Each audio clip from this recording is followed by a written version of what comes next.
I've seen a couple different iterations here. It looks like, let's try it.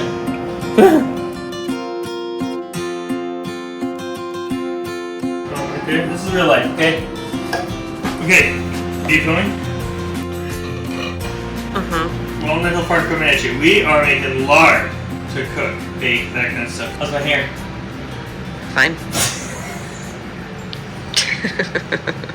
So this is what's left of the huge, like probably 10 or 15 pound chunk of lard that we got. What I'm doing is I'm shaving it down into more manageable pieces. You have to be very careful. Heat your knife with warm water. The serrated blades, don't make fun of me for this knife, but the serrated blades seem to do a lot better than, say, your butcher knife. The butcher knife is nice weighted so you can kind of cut in, and then this is nice to kind of get through the little chunks and stuff.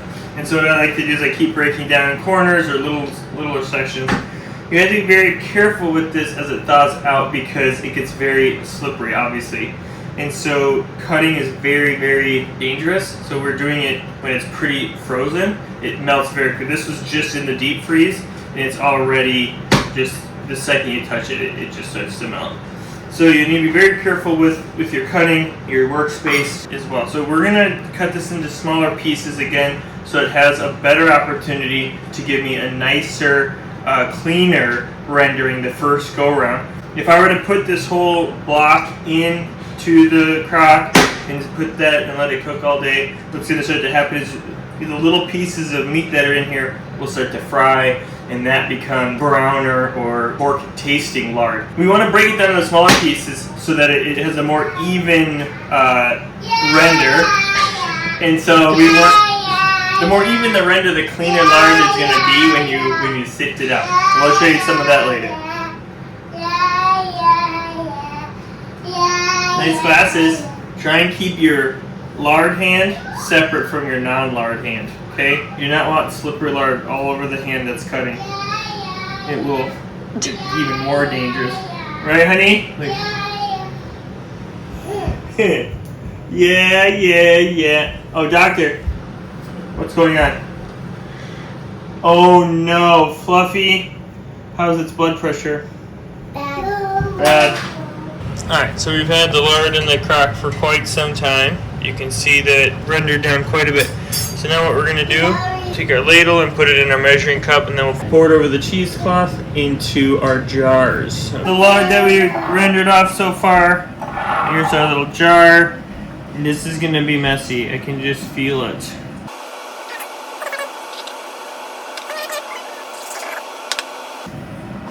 Too thick. Too many layers, maybe? Yeah, this is too many. It's just sitting on top. Okay, let's do a 2-layer and see what happens then.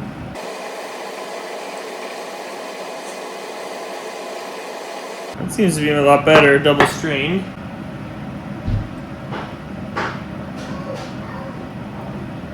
See if I can't just pour this up to this line and call it here. Maybe we'll have to do another strain here. Oh, broke it. What'd you break? Oh, this hair tie? Is it still staying, or do you need me to put one on? It's fine. Okay, we'll let that sit, and then we'll be at the top. Now we just let that create some suction. Should be fine.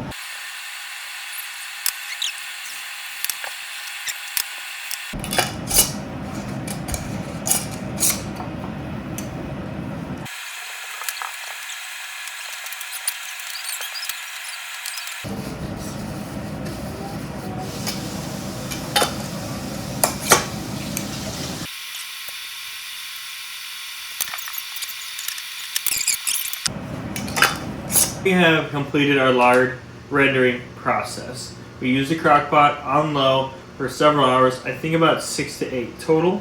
The first render you're going to see here on my right. This is 4 8-ounce cans. I really like these ball jars. They're quilted. They've got a little spot that's flat for a sticker. You could obviously write on top. This is the first rendering. It's pretty white. I really like that. You can kind of see there's nothing. don't know if you can actually see here, but there's no fines or particulate on the bottom, so that looks very good. I'm happy with that. Looks pretty good. Feel good about this. These ones here. So this is the first rendering, and what that means is this is the first time you scoop with a ladle that you draw off the lard that's been rendered, the fat that's melted. This is the first batch, so to speak, off the same amount of lard, right? The same batch of lard. It's rendered down. This is the first grab I get, and then I stir it back up, and I let it sit for a couple more hours. So continuing to stir it every half hour or so, and then you start to get into this category down here. Earlier in the video, you saw me taking the ladle and saying I was going to dump it right into here from the crock. Unfortunately, that's not true.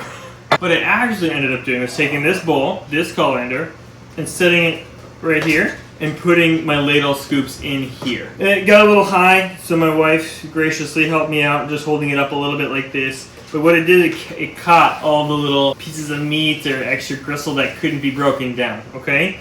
And I discarded that. What I had in here is the lard with a little bit of particulates in there still left over, okay? What I did was then take this and dump it in there. And then what you would normally have is most of that particulate, those little fine pieces in here that you don't want in here, kind of remain in here because they're heavier, they fall to the bottom when you let this sit for a little bit. And they don't really make it too much into here, which is good.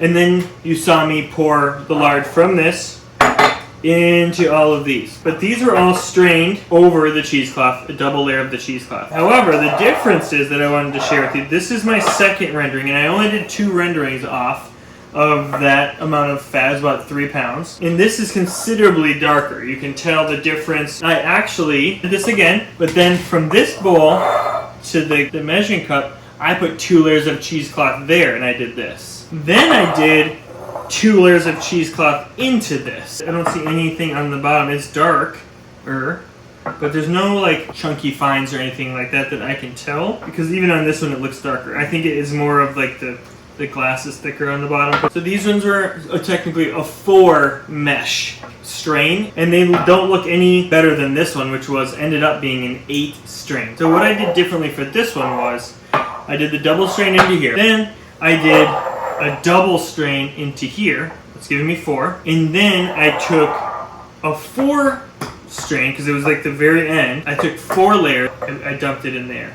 So this is technically an 8 strained jar, and it is literally almost no different. I can't really even tell a difference between the 4 strain. I thought that I was just experimenting with that, thought maybe that's going to give me a little bit more clarity, something to that effect. I don't see any benefit to doing that. Some people say you can strain it more to get better clarity, but I'm not experiencing that. It would be very interesting to see about the first render, but even that looks really nice. I'm not bent out of shape about that at all.